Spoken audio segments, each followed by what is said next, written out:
आप लोग आशा करता हूँ आप सब सही होंगे, खुश होंगे।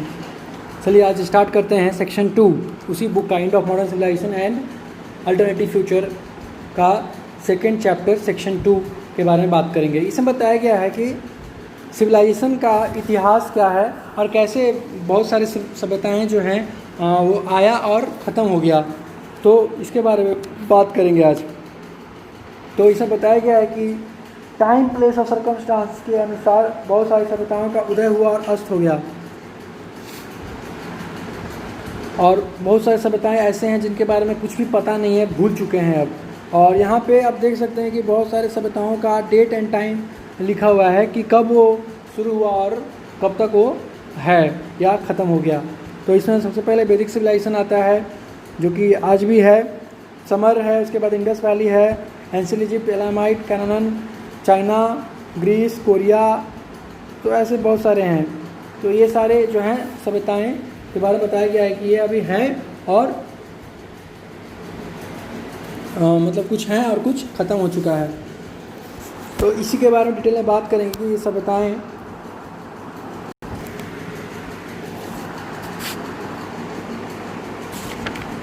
उसके बाद आता है ये सब टॉपिक्स हैं जिसमें प्री हिस्ट्रिक सिविलाइजेशन है। इसके अंतर्गत बताया गया है कि कुछ ऐसे सभ्यताएं हैं, इसके अलावा जो हम लोग पहले पढ़ें, उसके अलावा कुछ ऐसी सभ्यताएं हैं जो कि पहले थी लेकिन अब नहीं है। उसके बाद क्रेडल ऑफ सिविलाइजेशन, इसमें बताया गया है कि कैसे कुछ सभ्यताएं जो हैं वो जिनको बचा के रखा गया और जो नियर ईस्ट और द अमेरिका के पास एडप्ट हुआ, मतलब एमर्ज हुआ। इसके बाद बताया गया कोलैप्स ऑफ सिविलाइजेशन, कैसे सिविलाइजेशन का कोलैप्स हुआ, कैसे डिक्लाइन हुआ, सिविलाइजेशन ख़त्म कैसे हुआ। तो उसमें बताया गया है कि जो सभ्यताएं हैं, जो बहुत सारे सभ्यताओं का बहुत ही बड़े स्केल पे जो है ख़त्म हुए, अस्त हुआ उनका। और ये इसलिए इसका कारण ये है कि ज़्यादातर कि कल्चर का डिक्लाइन हुआ, संस्कृति का डिक्लाइन हुआ, उस सभ्यता के अंतर्गत जो संस्कृति है, सोशल स्ट्रक्चर है, उसका डिक्लाइन हुआ जिसके कारण हुआ। और इन्वायरमेंटल सोशल कल्चर जो है इसका मोस्ट कॉमन एग्जाम्पल बताया गया है। इसके बाद बताया गया मैनिफेस्टेशन ऑफ सिविलाइजेशन कोलैप्स। तो इसमें बताया गया है कि सिविलाइजेशन होने का दो तरीका बताया गया है कि दो तरीका से सिविलाइजेशन कोलैप्स हुआ है। तो पहले बताया गया है कि जो सभ्यताएं हैं, जो सभ्यता है वो सोशल कॉम्प्लेक्सिटी से मैच नहीं कर पा रहा, सोशल कॉम्प्लेक्सिटी जो है उसके साथ नहीं घुल मिल पा रहा है, और जिसके कारण जो है डीस्टेबलाइजेशन हो रहा है सोशल इंस्टीट्यूशन का इमेज, और मैसिव शिफ्ट्स के कारण जो है पॉपुलेशन एंड सोशल डायनेमिक्स। तो इसमें जो बताया गया कि पॉपुलेशन और सोशल डायनेमिक्स के कारण जो है ये सभ्यताओं का अंत हुआ। और कुछ एग्जांपल दिया गया जैसे कि हिटाइट एम्पायर है, माइसिनियन एम्पायर सिविलाइजेशन है, वेस्टर्न रोमन एम्पायर है, मौर्यन है, गुप्ता स्टेट्स ऑफ इंडिया है, मायाज है, अंकोर इन कम्बोडिया है, हान कांग, और बहुत सारे हैं। तो ये फर्स्ट मेथड से इसका डिक्लाइन हुआ, इसका ख़त्म हुआ। उसके बाद दूसरा मेथड बताया गया है कि जो सभ्यताएं थी वो और आधुनिक सभ्यताओं के साथ के साथ मिल गई, इसके कारण उनका अपना अस्तित्व खो दिया और वो दूसरी सभ्यताओं के साथ मिल गया। जिसमें कि एग्जांपल आता है एंशिएंट इजिप्ट का, ancient Babylonia, ancient Levant, classical Greece, ये सब आता है। और इसके अलावा भी अलग से कारण है, जैसे कि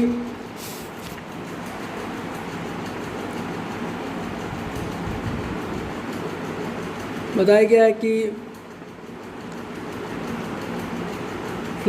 जो सभ्यताएं हैं वो सोशल स्ट्रक्चर के कारण हुआ, सोशल इंस्टीट्यूशन के डैमेज के कारण हुआ, और यहाँ तक कि पॉपुलेशन डेंसिटी में डिक्लाइन होने के कारण भी ख़त्म हुआ। कई जगह पे पेंडेमिक आया या फिर एपिडेमिक आया जिसके कारण पॉपुलेशन ही ख़त्म हो गया। वहाँ का पॉपुलेशन बहुत कम था, जनसंख्या बहुत कम थी, और वो आबादी जो है वो धीरे धीरे ख़त्म हो गई, जिसके कारण वो सभ्यता ख़त्म हो गया। और इसके अलावा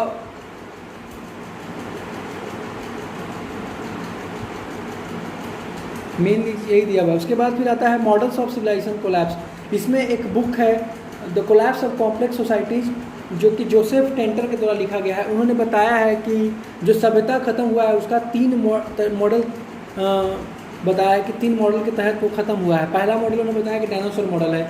इसके अंतर्गत उन्होंने बताया है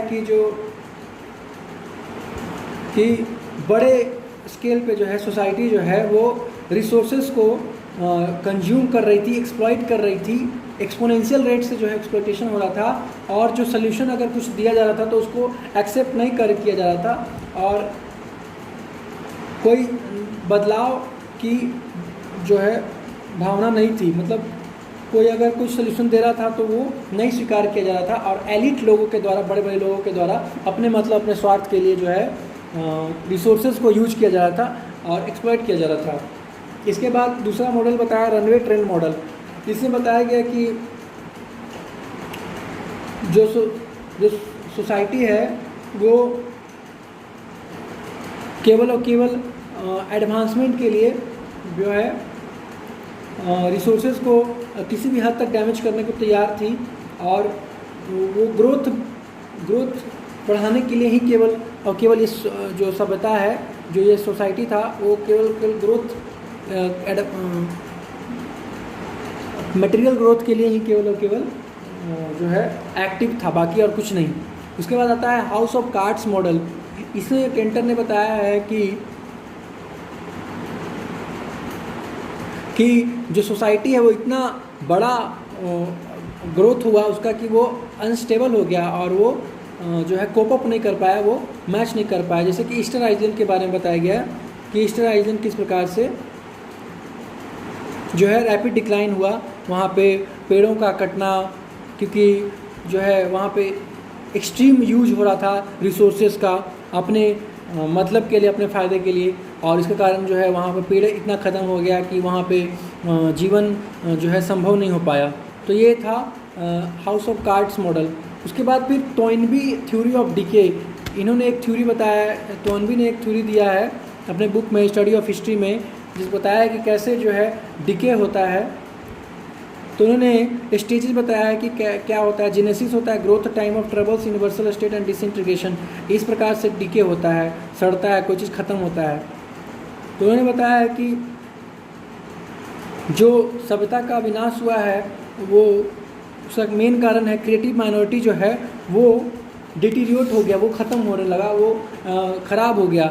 जो क्रिएटिव माइनॉरिटी था उस पार्टिकुलर एरिया पे, उस पार्टिकुलर लोकेशन में, वो ख़त्म हो गया, वो ख़राब हो गया। इसी कारण से जो है सभ्यता का अंत हुआ।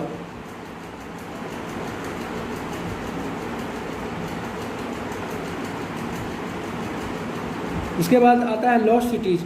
लॉस्ट सिटीज़ में बताया गया है कि कुछ समय पहले जो है बहुत सारी ऐसी जगह था, ऐसा लोकेशन था जो कि बहुत ही पॉपुलेटेड था, लेकिन बहुत सारे जो था उसमें वो प्रॉस्पिरस था हर तरह से, लेकिन उसका डिक्लाइन हुआ अचानक से।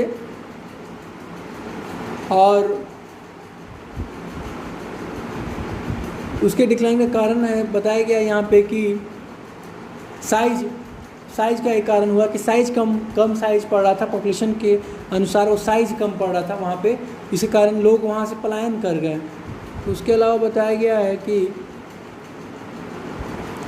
No knowledge of the city existed at the time of its study, कि ये सिटीज मतलब कुछ सिटीज़ ऐसे हैं जिसके बारे में कुछ भी नहीं पता चल रहा है कि वो एक समय में वो इतना फला फूला, इतना महान शहर था, इतना महान जगह था, जो आज उसके बारे में कुछ भी नहीं पता चल रहा है। ये बताया गया है इसके अंतर्गत।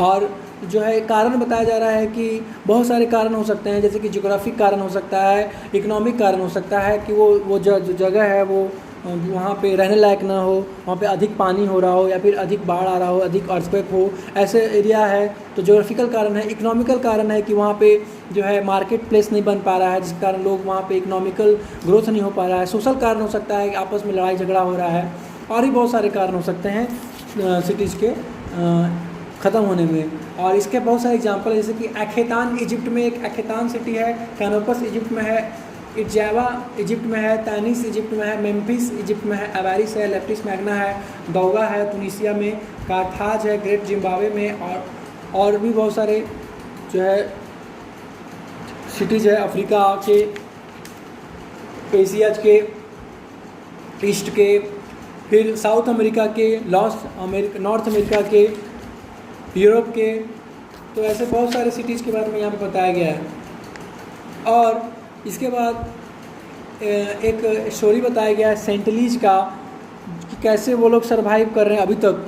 तो सेंटलीज जो हैं वो एक जाति है, एक व्यक्ति है, एक जाति के लोग हैं जो बे ऑफ बंगाल के पास रहते हैं, और वो टोटली सोसाइटी से अलग रहते हैं, और उनका जीवन पूरी तरह से नेचर पर निर्भर रहता है। वो पूरी तरह से प्राकृतिक नियमों के अनुसार चलते हैं और प्रकृति पर पूरी तरह से निर्भर रहते हैं। वो जो है खाना पीना भी प्रकृति से ही प्राप्त करते हैं, जो फल फूल हैं वो खाते हैं। और बताया गया है कि वो 60,000 साल से सरवाइव कर रहे हैं। और